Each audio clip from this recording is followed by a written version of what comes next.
I think the Coast Guard has got it right in our core values of honor, respect, and devotion to duty.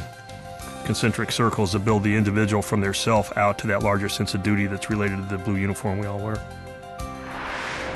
We define a partnership as a collaborative working relationship among not only governmental but also non-governmental stakeholders, where goals and structure and governance, as well as our roles and responsibilities, are mutually determined and decision-making is made among the players. The rules that I use when I talk to the public about science is don't try to impress anybody with how smart you are. Just be clear. People really need to understand. So I use the terminologies precision of thought and economy of expression. Know what it is that you want to say and say it in as few words as possible. We've gotten to this point where government wants to control everything. In a large-scale disaster, that's almost impossible, and the efforts you're wasting there are actually taken away from what you really need to be doing, which is setting the stage to empower people. We need to look at the public not as a liability, but as a resource. This is a project that should have decades of returns, and the only way you're really going to do that is by shaping the culture. And I use that term shape as opposed to change because the Department of Defense has a warrior ethos for a culture. What we want to do is shape it so that it now looks at speed and efficiencies and replication as a way to continue to be the best fighting force in the world. Leaders help others find their gifts and find their talents and help create a better future. If you empower smart people to get the job done, amazing things will happen. If you feed their creativity and don't be an impediment in their way, but support them as they go, fabulous results will happen. Health information technology is just a way of collecting and moving that information around.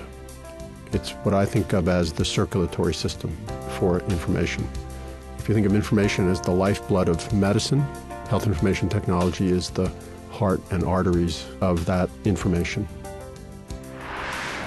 We have very challenging environments. We work with hazardous and dangerous materials. We probably have to solve some of the most complex technical problems in the environmental field today. My job is to make sure that the cleanup is conducted in a safe, secure, and compliant manner. Three strategic areas. The first one is warfighter support. The whole reason DLA exists is to support our nation's warfighters, and that is job one. Second area of challenge is what I will call stewardship.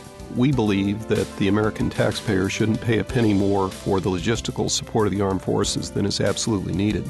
A third focus area is really recruiting, retaining, developing the workforce that we need to perform this mission. ICE is the second largest criminal investigative agency in the United States.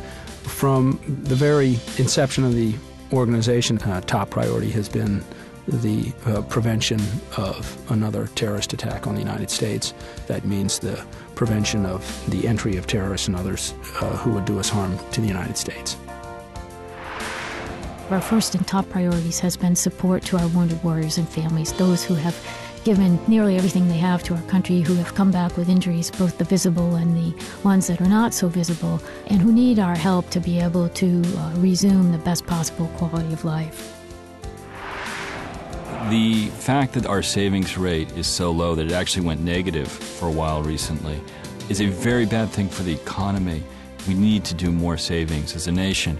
One of the things we did with the strategic plan is how can we promote that goal without taking on huge new workloads? Basically, to use our bully pulpit to try to influence behavior. The mission of the Agency for Healthcare Research and Quality, or AHRQ as we call it, is to improve the quality, safety, efficiency, and effectiveness of healthcare for all Americans. Ultimately, our goal is to improve the quality and safety of healthcare so that every American can know, no matter where they get healthcare, that it will be predictably high quality and safe. A good leader is a good listener. I think to be effective in today's environment, particularly as we move more and more to online communication and collaboration, the challenge for a leader in government is actually to be comfortable in that environment. I think we've moved into a very fluid, agile working environment that requires leaders to pay a lot of attention to the interaction and communications of leadership. We're responsible for integrating the technology investments across the agency, across the mission directorates at NASA, to make sure that we're doing things in a coordinated and integrated fashion. I report to the NASA administrator, and I'm his advisor in all technology matters across the agency. Technology is a part of everything we do at NASA, and I take more of a strategic view for the future of the agency and the importance of technology in that future. We practice patient and family-centered care because we recruit individuals, but we retain families. We take care of all members of the family, and we have to make sure that we provide that comprehensive medical care. So we have a medical system that's Force Health Protection that literally goes from cradle to grave.